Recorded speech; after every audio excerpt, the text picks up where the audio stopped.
Buenos días hermanos, espero que se encuentren muy bien, que Dios esté bendiciendo sus vidas. Hoy estaremos estudiando el capítulo 23 del libro de Números y he titulado este devocional Dios tiene cuidado de nosotros. Esta es la continuación de la historia que venimos viendo desde el capítulo 22 y se extenderá hasta el capítulo 24. Y es como un hombre llamado Balac busca a Balaam para que éste maldiga al pueblo de Israel. Y aquí veremos parte de ese proceso donde vimos en el capítulo anterior cómo Balaam iba o no iba, termina yendo, y ahora están en el lugar donde Balac le va a pedir que maldiga a Israel.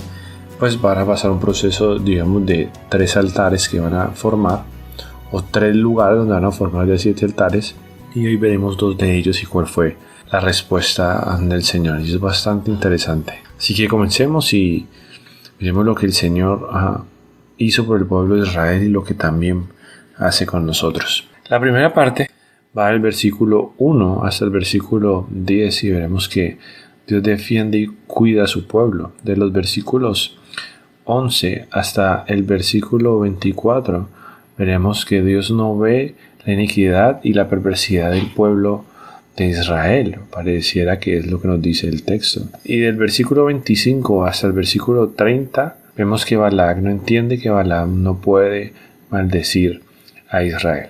Y en esta primera sesión, y es lo que veremos continuamente, es que Balaam le dice a Balac que haga 7 altares y en cada altar iban a sacrificar un becerro y un carnero. Y le dice entonces a Balac, la primera parte, en el versículo 3, que se ponga junto al holocausto, que él irá a ver si Jehová sale a su encuentro y él hablará acerca del tema de Balac. Y así fue. De hecho, Dios sale al encuentro, nos dice el versículo 4, y Balaam le dice que ha puesto 7 altares y en cada uno ha ofrecido un becerro y un carnero. Entonces Jehová sale y le da palabra a Balaam de qué es lo que debe decir a Balac. Y recordemos lo que pasó en el capítulo anterior, y es que a la final Dios le permite a Balaam ir después de su insistencia y su persistencia, pero le dice: todo aquello que yo te diga, eso es lo que tú debes decir. Es por eso que ahorita que sale al encuentro le dará palabra y Balaam deberá decir aquello que Jehová le ha mandado decir. Y lo que Balaam le dice es básicamente condensado a partir del verso 8. Dice: ¿por qué maldeciré yo al que Dios no maldijo? ¿Y por qué he de execrar al que Jehová no ha execrado? Porque de la cumbre de las peñas lo veré y desde los collados lo miraré, y he aquí que habitará confiado y no será contado de entre las naciones. ¿Quién contará el polvo de Jacob o el número de la cuarta parte de Israel? Entonces vemos que Balac quiere maldecir a Israel, pero Dios no va a permitir eso, y la palabra que dice Balaam o Balac es que él no va a maldecir algo que Dios no maldijo. Entonces está diciendo que no puede hacer lo que Dios no ha hecho, y aquí empezaremos a ver el principio. Y esto nos habla de la fidelidad y la veracidad de la palabra de Dios. Dios dio una promesa a su pueblo y lo está cumpliendo. Quiero que siempre tengamos en cuenta esta imagen, y es que el pueblo de Israel estaba en el valle sin saber lo que se estaba planeando y maquinando. Pero Dios, con todo lo que ha dicho por su pueblo, se cumplirá. Lo mismo con las promesas que Dios nos ha hecho.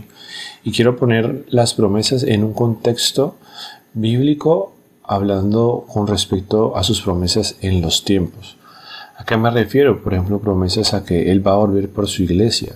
No importa qué haga la gente para intentar detener a la iglesia o la venida del Señor, el Señor vendrá. Es algo que eso no va a fallar. Porque a veces con pasajes o interpretaciones como esas tendemos a pensar en la promesa más pequeña incluso que Dios nos ha hecho. Y claro, si Dios la ha hecho, Él la terminará cumpliendo.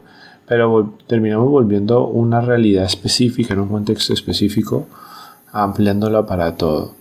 Y de pronto no es correcto. Así que como aplicación práctica lo que diremos es: aquellas promesas que el Señor ha dado para su iglesia en el tiempo de la gracia que vivimos, se ha de cumplir. Esas profecías que están en la palabra, que están por cumplirse aún, será cumplido.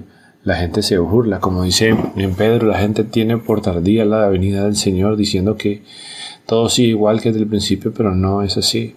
El Señor está esperando que la gente proceda a su arrepentimiento y llegue a Él. Gran muestra de paciencia, gran muestra de humildad del Señor, porque ciertamente nosotros no nos toleramos entre nosotros por poco tiempo. Ahora el Señor lleva edades esperando que la gente se arrepienta. Y aquí vemos una vez más lo que está diciendo en estos versos 8, 9 y 10. O sea, Él dio una promesa y al final se cumplirá. Nadie podrá contar la descendencia de Israel.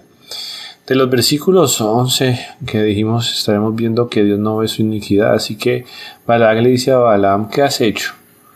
Te he traído para que maldigas a mis enemigos y ahora has dicho bendición.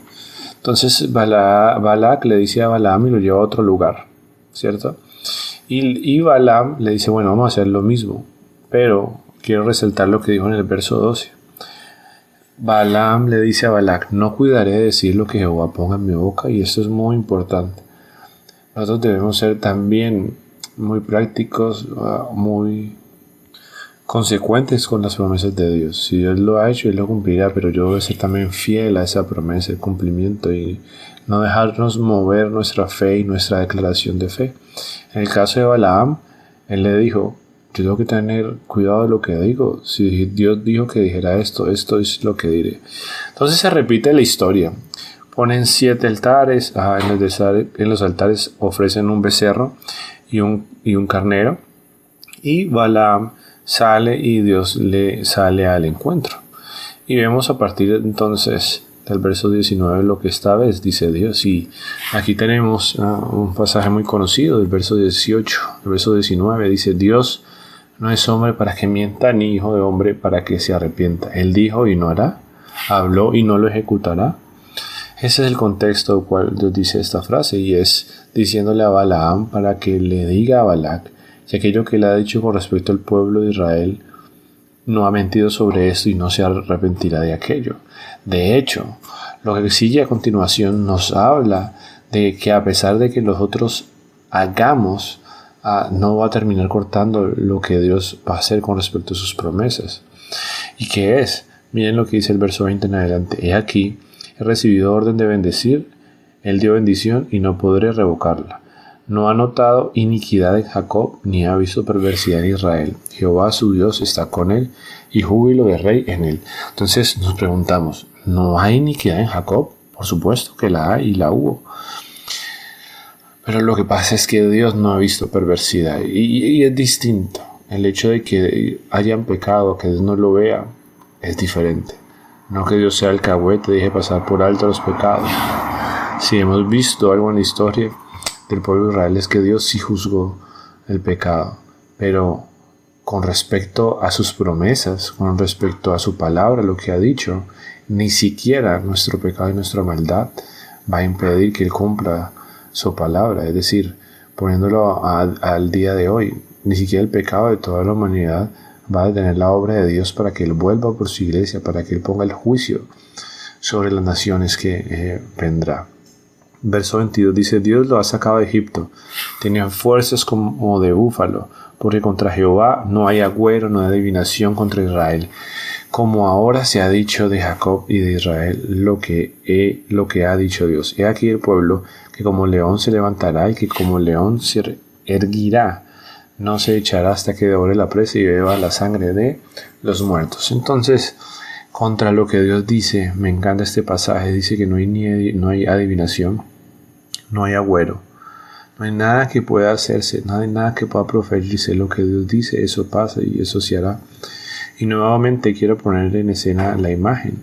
El pueblo de Israel está allá en ese valle y no tiene ni idea de lo que se está gestando en estos montes, pero habitan confiadamente.